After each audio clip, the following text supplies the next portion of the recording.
Hi everyone, Brian Rhodes here. As you're no doubt aware, we've published the next to final draft of Better Left Unsaid on Steemit at Steam Film. I hope you've had a chance to read it. If you haven't, I invite you to. I think you'll find it interesting. I say next to final draft because it needs to be polished from a couple of perspectives. One, it needs to have less action described and more shown in the action itself of the characters involved, and it needs a dialogue polish. And there may be some other minor changes that I became aware of as I was posting it, and I think I alluded to that throughout the posting. Anyways, having said that, you've got a finished script now. Now what the hell do you do with it, right? Well, there are a couple of things you can do. Keep in mind, this is your passion project, so it's going to be very hard for you to give up. As you know, it's all about story, and so often this story will have a personal edge to it, at least to some degree. But there is an option for you once you finish your screenplay, and that is to sell it. All right, you may be able to sell it privately to a producer, depending upon what your involvement in the industry is and who you have contact to. But that is an option for you. The next option, I'm going to keep these simple. The next option is for you to find a screenwriter's agency. You might want to submit it to a screenwriter's agency and have them sell it for you. Now, it's not as easy as it sounds. They'll want you to put forth only your best work. By that I mean as best as you can do. And then they'll make a judgment as to whether they want to sign you and sell your screenplay on your behalf. But that is an option for you. Very difficult to get on board, though, I tell you, unless in fact you have a strong background in writing, or you can demonstrate to them a couple of screenplays that are good enough to sell. All right. The third, of course, is to produce the film yourself.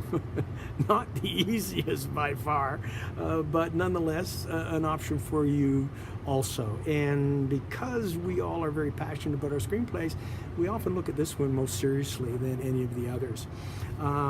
Well, you know, if you're going to get involved in producing the film yourself, you're going to have to know a lot about the breakdown of production of a film. You're going to have to know about the various models of investment and so on. So what we're going to do here for the rest of this vlog is to just give you options for funding a film, and then we'll pick out one and go into it in detail for the next post, okay? So understand that the first step when you decide to do the film yourself is to raise the money.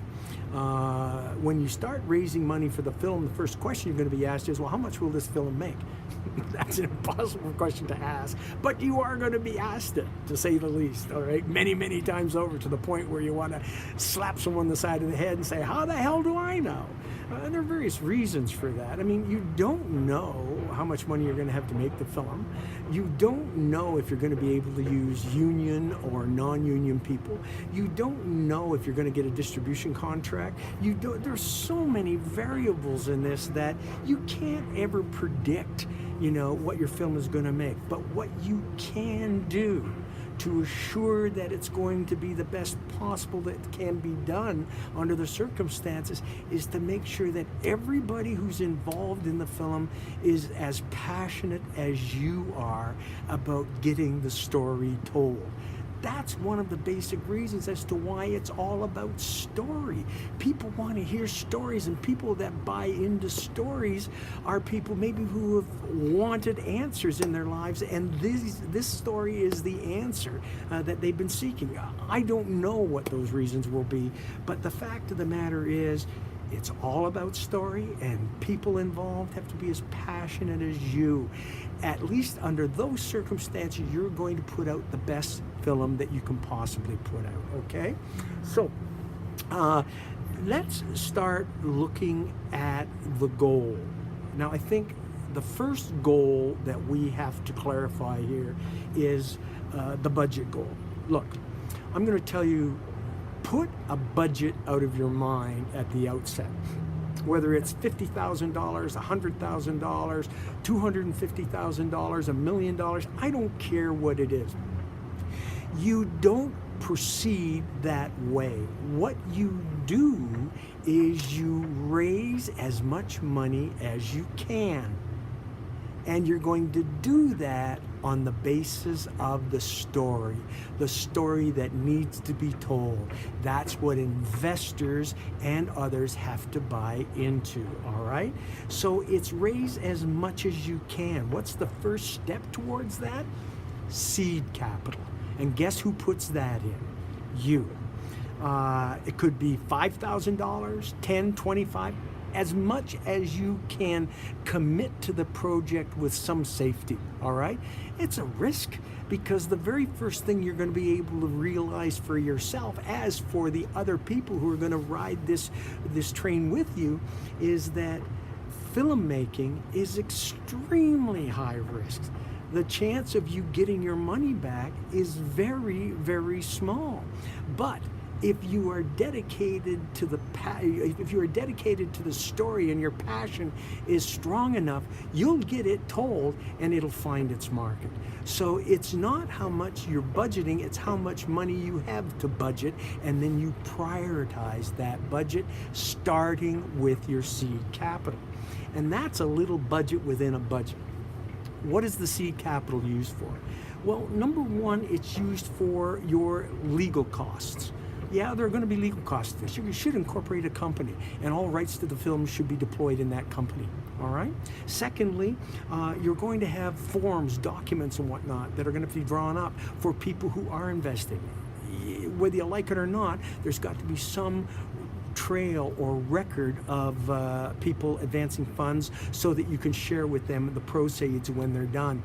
You've got to be able to fund the model of the funding strategy. By that, if it happens to be a complicated model, then you're going to have to be able to lay it out clearly in a format. Some people want to call it white paper. It's not white paper. You want to lay it out. To be truthful, it's in equity terms, in terms of investment, it's called prospectus, but we don't want to call it that because that's not what we're going for. But the idea, it's the story about how you're going to go through, raise the money, and so on, all right? So it's the strategy of marketing. And then, of course, seed capital is going to be used to fund that strategy. Now, I'm probably going to be challenged on this, but you know, it really doesn't make sense to me when people, one of the first steps that people have in their funding strategy is to do a trailer. You know, a trailer by its very nature, I don't know if you're aware of this, but you know, back in, I think roughly, I'm going to say the 30s, maybe a little earlier, I don't know. Well, it can't be much earlier, but anyways, in that area. What movie houses used to do was you'd go in and watch a film, and then at the end of the film, you'd see a trailer. And if I'm not mistaken, they originally started as screenings. So you can see the trailer for that film that you just watched. And if the producers in this case, and or the studio, I guess, at that time, wanted you to see another trailer for another movie, they would put it at the end. Well, it didn't take too long for producers to realize maybe we can do a trailer and not do it at the end. Maybe we can show it in the theater in front of other movies and whatnot. Voila, we have a way of creating ticket sales. So the trailer that was then put at the front of a movie, not at the back of a movie. But the point is that the trailer was made from clips from the actual footage of the movie. So I have a little difficulty with people who want to do this trailer for the film as part of the funding package. It's just me, maybe. I don't know. Maybe others would agree or disagree. But the point is, you know, legitimately the trailer should be from the cuts of the original film that you have shot for the film itself. I hope I'm saying that right. And I think doing anything else other than using the actual film footage for a trailer is a little bit, I think, manipulative. because the trailer in this case should not, nor has historically not been has been a part of the marketing strategy for funding. You should use, though, effectively the tools that you do have, and of course the number one tool you have is the screenplay. Now also you may want to, or could maybe, sign somebody on board who's a name. I can see that happening, because people then would have evidence of this person's talent and they could be associated with the film. That I could buy and could deal with using as a funding tool, but not a trailer. I think it's misplaced as using that. In fact, it could be used accidentally to show an image of the film at that time that does not really give you an idea of what the film is ultimately about, because other people may be involved in that process at the time of shooting the film itself. Enough on that, though. I think you get the idea. But your seed capital in this case has to be used for the marketing of the strategy, the funding strategy, and the setting up of that strategy, but also to be used for your search for crew. You want to be able to research crew. Crew is going to be a very big source of funding. I'll explain that in a minute. But like investors, like crew, like talent, your actors, everybody's got to be involved in this passionately, and you've got to be able to ascertain how to measure that. It's up to you. Each of us may have our own ways, but that's important. All right, so now you've got this seed capital, you've got the idea of how it's to be used. What are other sources? Well, you can actually have maybe or find a producer out there who'd be willing to take it on for a fee that you would in fact pay out of your seed capital to do the whole film, and maybe a percentage of the film. All right, that's a possibility. Again, though, it's predicated on the story. They're not going to do that unless they've got a good hope for the story on completion.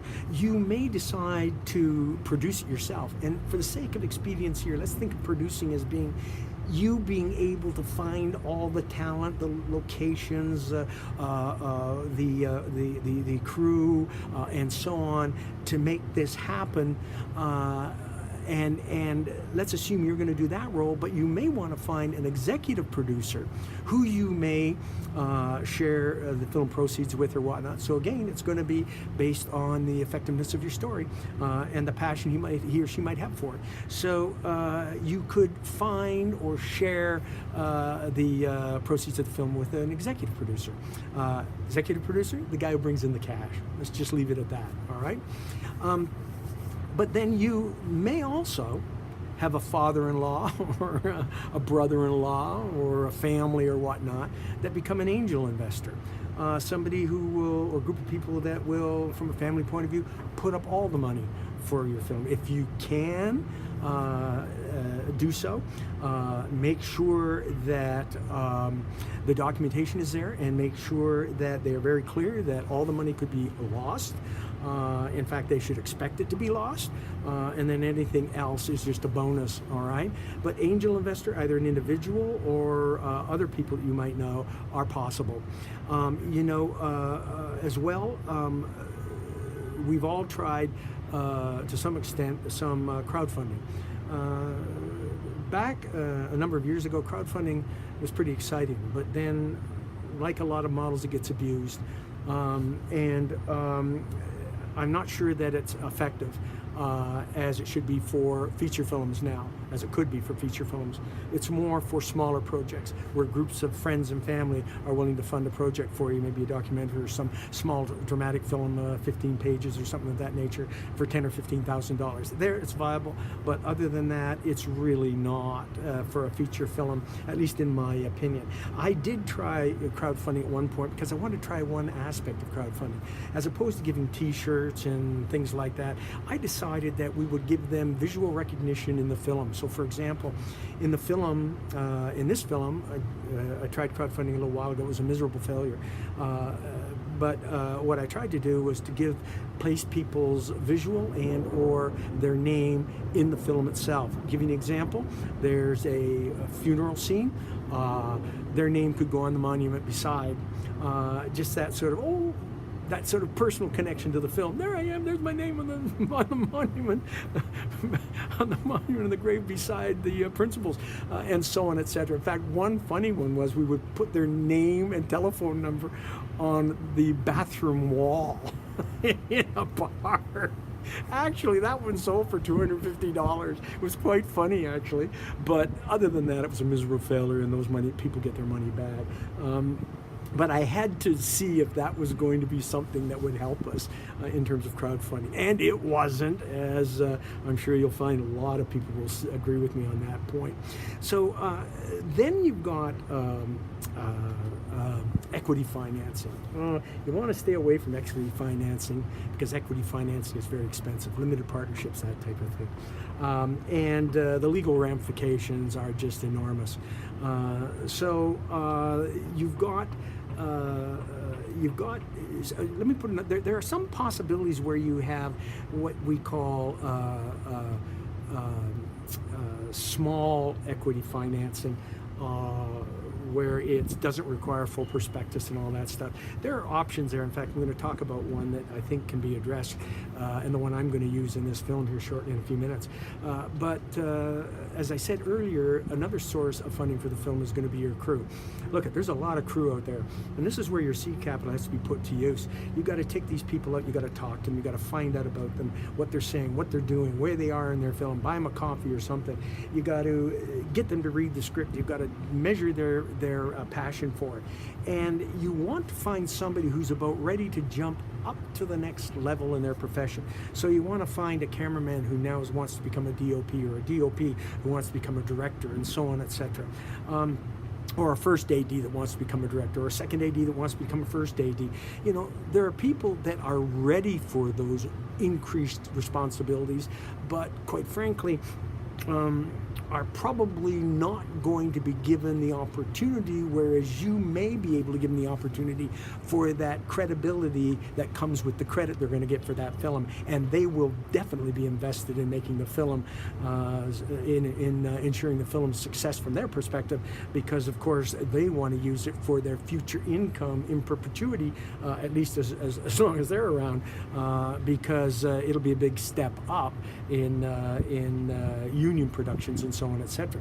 So crew can be a very big contributor to the funding of your film, okay?